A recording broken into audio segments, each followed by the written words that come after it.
மாநாட்டுக்கு போய் டிச்சுக்குள்ள விழுந்து எந்திரிச்சு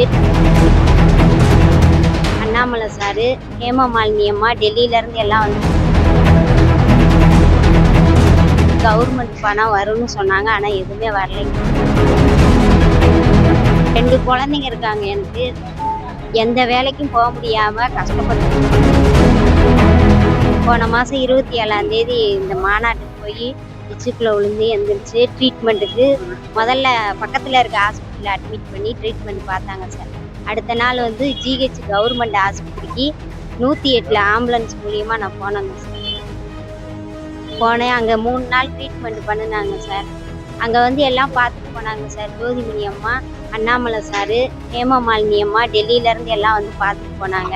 அதுக்கு பிறகு டிஸ்சார்ஜ் ஆகி வீட்டுக்கு போயிட்டேன். அதுக்கு அடுத்த நாள் போலீஸ் வந்து விசாரிச்சுட்டு போனாங்க. அதுக்கு அடுத்து வந்து கவர்மெண்ட் பணம் வரும்னு சொன்னாங்க. ஆனால் எதுவுமே வரலைங்க சார்.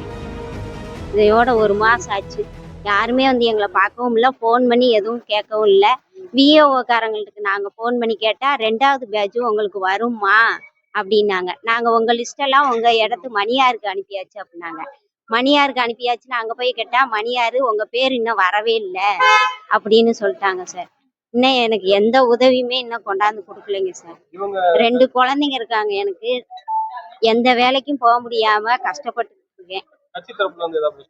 யாருமே எதுவுமே பேசலைங்க சார். யாரும் வந்து என்னை பார்க்கவும் இல்லை. அவங்களும் யாரும் வந்து பார்க்கவும் இல்லை, ஒன்றும் தரவும் இல்லை.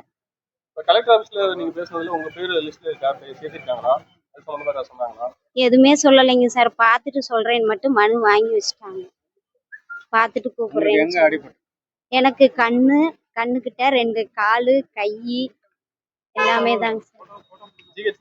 ஜிஹெச்ல அட்மிட் ஆகி அங்கே எல்லாமே எக்ஸ்ரே ஸ்கேன் எல்லாமே எடுத்து பார்த்தோம். நாங்கள் 3 நாளாக இருந்தோங்க சார்.